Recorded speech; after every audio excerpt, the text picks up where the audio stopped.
ખ્રિસ્તીસુમાં રમેશ તથા રૂથ આપ સર્વને પ્રેમી સલામ પાઠવીએ છીએ અને અમારી ચેનલ પર આપનો પ્રેમભર્યો આવકાર પણ કરીએ છીએ. વિશેષ અમારી ચેનલ લાઈક કરો, સબસ્ક્રાઈબ કરો અને પોતાના ગ્રુપ કે મિત્ર વર્તુળમાં શેર પણ જરૂરથી કરો. તમારો કોઈ સાક્ષી બાબતે વિડીયો જો તમે પ્રસારિત કરવા માંગતા હો તો અમારી ચેનલ પર તમે અમને મોકલી શકો છો. અમે તે અમારી ચેનલ પર પ્રસારિત કરીશું. અને તમારા કોઈ સલાહ સૂચન હોય તો અમે તે પણ આવકારીએ છીએ. તે પણ તમે અમને અમારી ચેનલ પર મોકલી શકો છો. તમારી પ્રાર્થનાની કોઈ વિનંતી હોય તો તે પણ તમે અમને મોકલી શકો છો. અમે અમારી અંગત પ્રાર્થનાની ધરી રાખીશું. ચલો, પિતા પરમેશ્વરે આ સમય આ તક આપી કે આપણે તેમના પવિત્ર વચનોનું વાંચન કરી શકીએ. તો આજે આપણે જે પવિત્ર વચનો વાંચવાના છે એ યહોશુઆનું પુસ્તક છે અને તેનો 22મો અધ્યાય છે. તો આપણે આ વચનો વાંચીશું. પિતા બાપને વિનંતી કરીશ કે પિતા બાપ આ વચનો વાંચવાને માટે અમારી સહાયતા મદદ કરો અને સાંભળનાર શ્રોતાજનોને સમજવાને માટે સહાયતા મદદ કરો. યહોશુઆનું પુસ્તક અને તેનો 22મો અધ્યાય. ત્યારે યહોશુઆએ રૂબેનીઓને તથા ગાદીઓને તથા મનાસાના અર્થકુંડને બોલાવ્યા અને તેઓને કહ્યું, યહોવાના સેવક મૂસાએ જે આજ્ઞા તમને આપી હતી તે સર્વ તમે પાળી છે, ને જે આજ્ઞાઓ મેં તમને આપી તે સર્વ તમે શબ્દે શબ્દ પાળી છે. ઘણા દિવસથી આજ સુધી તમે તમારા ભાઈઓને ત્યજી દીધા નથી, પણ તમારા ઈશ્વર યહોવાની આજ્ઞામાં ફરમાવેલી ફરજ તમે બજાવી છે. અને હવે તમારા ઈશ્વર યહોવાએ તમારા ભાઈઓને કહ્યું હતું તેમ હમણાં તેણે તેઓને વિશ્રાંતિ આપી છે. એ માટે તે પાછા વળીને તમારા તંબુઓમાં તથા તમારા વતનની ભૂમિ જે યહોવાના સેવક મૂસાએ તમને યર્દનને પેલે પાર આપી એમ જાઓ. ફક્ત જે આજ્ઞા તથા નિયમ યહોવાના સેવક મૂસાએ તમને ફરમાવ્યા, એટલે કે પોતાના ઈશ્વર યહોવા પર પ્રેમ રાખવો ને તેમના સર્વ માર્ગોમાં ચાલવું ને તેમની આજ્ઞાઓ પાળવી ને તેમને વળગી રહેવું ને તમારા ખરા મનથી ને તમારા ખરા જીવથી તેમની સેવા કરવી, એ સર્વ તમે ઘણા ખંતથી પાળજો. એમ યહોશુઆએ તેઓને આશીર્વાદ આપીને વિદાય કર્યા અને તેઓ પોતાના તંબુઓમાં પાછા ગયા. હવે મનાસાના અર્ધકુંડને મૂસાએ બાશાનનું વતન આપ્યું હતું, પણ તેના બીજા અર્ધ ભાગને યહોશુઆએ તેઓના ભાઈઓ સાથે પશ્ચિમ યર્દન પાર વતન આપ્યું. વળી જ્યારે યહોશુઆએ તેઓને તેઓના તંબુઓમાં મોકલી દીધા ત્યારે તેણે તેઓને આશીર્વાદ આપ્યો અને તેણે તેઓને કહ્યું, ઘણું દ્રવ્ય ને પુષ્કળ ઢોર, રૂપું, સોનું, તાંબુ ને લોઢું ને પુષ્કળ વસ્ત્રો લઈને પોતપોતાના તંબુઓમાં પાછા જાઓ. તમારા ભાઈઓ સાથે તમારા શત્રુઓ પાસેથી મેળવેલી લૂંટ વહેંચી લેજો. અને રૂબેન પુત્રો ને ગાદ પુત્રો ને મનાસાનું અર્ધકુળ કનાન દેશમાંના શિલોમાંથી ઇઝરાયેલીઓ મધ્યથી નીકળીને પોતાના વતનનો ગિલિયાદ પ્રાંત જે મૂસાની મારફતે અપાયેલી યહોવાની આજ્ઞા પ્રમાણે તેઓને મળ્યો હતો તેમાં જવાને પાછા ફર્યા. અને યર્દનની પાસેનો જે પ્રદેશ કનાન દેશમાં છે ત્યાં રૂબેન પુત્રો ને ગાદ પુત્રો ને મનાસાનું અર્ધકુળ આવી પહોંચ્યા. ત્યારે ત્યાં યર્દન પાસે તેઓએ દૂરથી દેખાય એવી મોટી વેદી બાંધી અને ઇઝરાયેલી લોકોને એવી ખબર મળી કે રૂબેન પુત્રોએ ને ગાદ પુત્રોએ ને મનાસાના અર્ધકુળે કનાન દેશને મોખરે યર્દન પાસેના પ્રદેશમાં તથા ઇઝરાયેલીઓની ભૂમિની બાજુએ એક વેદી બાંધી છે.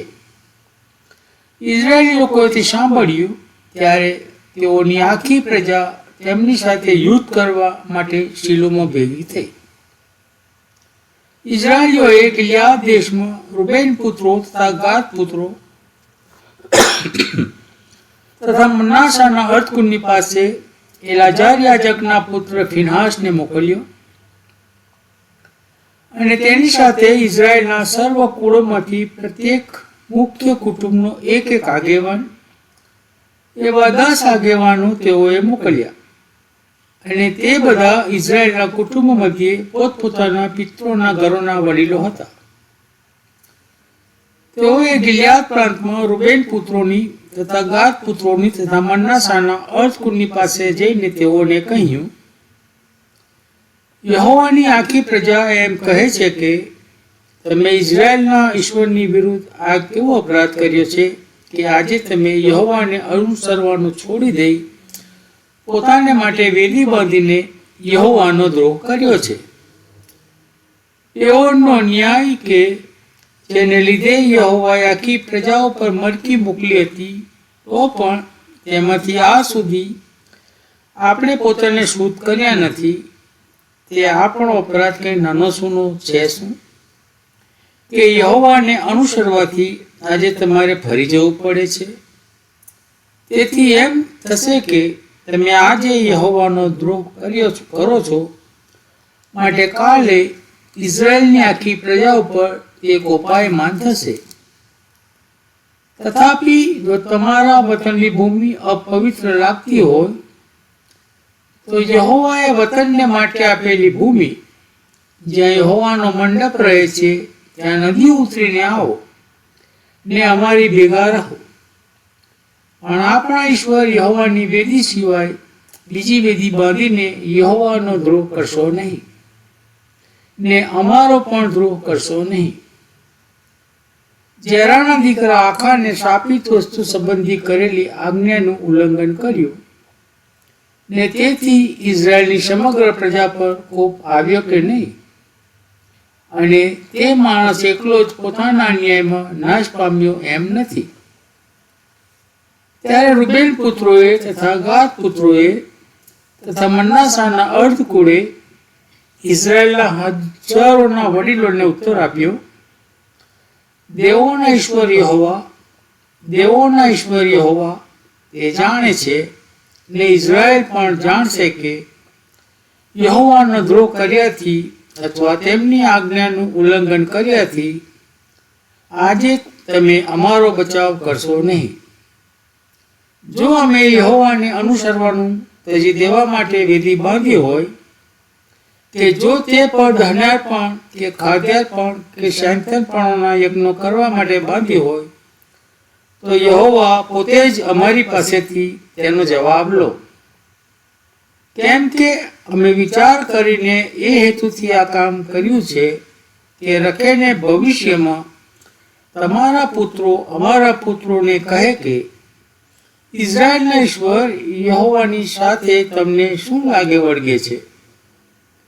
કેમ કે હે રૂબેન પુત્રો અને ગાદ પુત્રો, તમારી અને અમારી વચ્ચે યહોવાએ યર્દનને સરહદ ઠરાવી છે.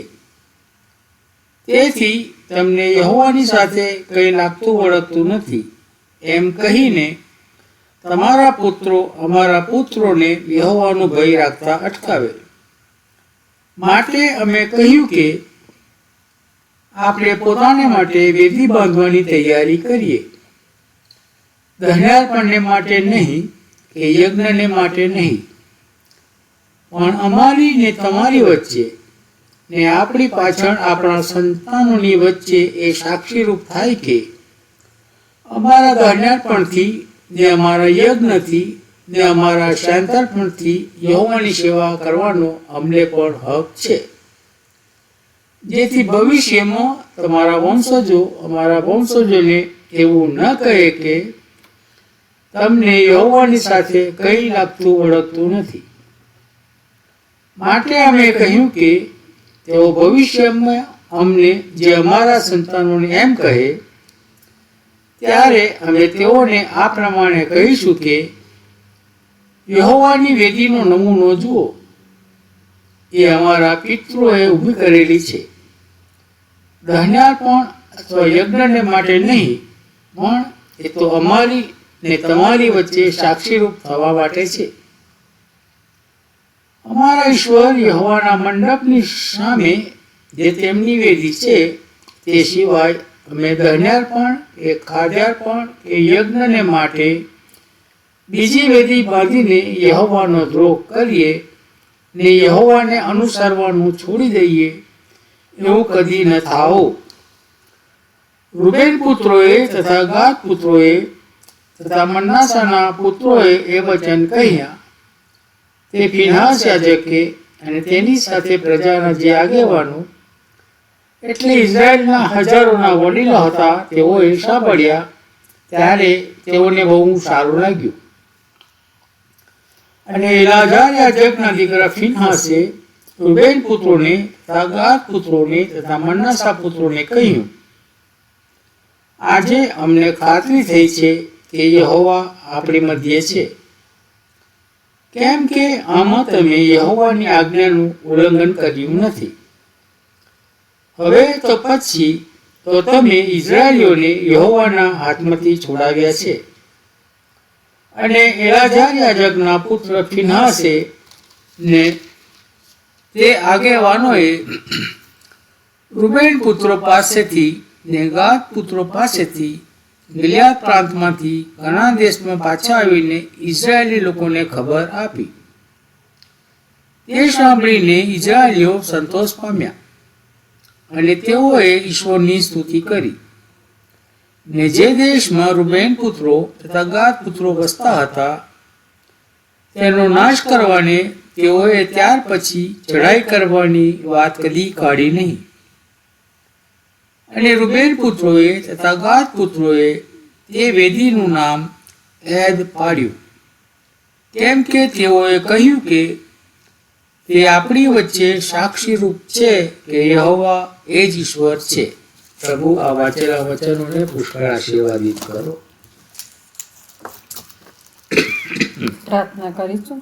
હે આકાશવાસી પરમપિતા પરમેશ્વર, રાજાઓના રાજા અને પ્રભુઓના પ્રભુ, હા પ્રભુ પિતા, તમે અત્યાર સુધી એમને સાચવ્યા, સંભાળ્યા બાપ, એના માટે મેં તમારો પુષ્કળ આભાર તથા ઉપકાર માન્યો છે બાપ. તમે કોપ કરી ધીમે ને દયા કરવાની બહુ ઉતાવળા પ્રભુ છો. હા બાપ, તમે અમને જીવન પ્રભુ મળ્યા છો, એના માટે પણ બાપ અમે તમારો આભાર માનીએ છીએ પ્રભુ. અમે ક્યાં હતા, કઈ જગ્યાએ હતા પ્રભુ, તમે આજે અમને અમેરિકા જેવા દેશમાં લઈ આવ્યા. અને પ્રભુ પિતા, તમે અજાયબ જેવા અમારી પર ચમત્કારના આશીર્વાદ આપ્યા છે. એ સહરણ માટે બાપ અમે તમારો ધન્યવાદ કરીએ છીએ પ્રભુ. તમે તો ખૂબ જ દયાળુ છે. ત્યારે પ્રભુ પિતા અમે માગીએ છીએ કે જેઓ બીમાર છે તેઓને તમે સાજાપણું આપજો, દુઃખિત પરિવારને દિલાસો આપજો, નિરાધારના આધાર, વિધવાના બેલી, અનાથોના તમે થજો. જે ઘરમાં મરણે પ્રવેશ કર્યો હોય એ દુઃખિત પરિવારને બાપ તમારા આત્મિક શાંતિને આત્મિક દિલાસો પૂરો પાડજો. એમના ઘરમાં કંઈ જરૂરત હોય પ્રભુ તમે પૂરી પાડજો.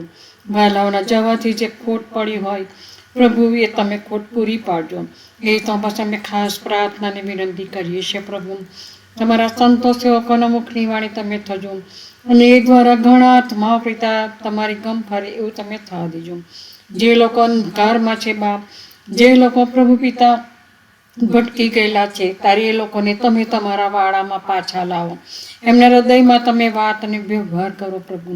કોઈ પણ બાળક નષ્ટમાં ન જાય એવું તમે થવા દેજો. દરેક ઘૂંટણ તમને નમે અને દરેક જીભ કબૂલ કરે કે તમે ઈસુ ખ્રિસ્ત પ્રભુ છો એવું તમે થવા દેજો. હા બાપ, તમારું આવું ખૂબ જ નજીક છે પ્રભુ.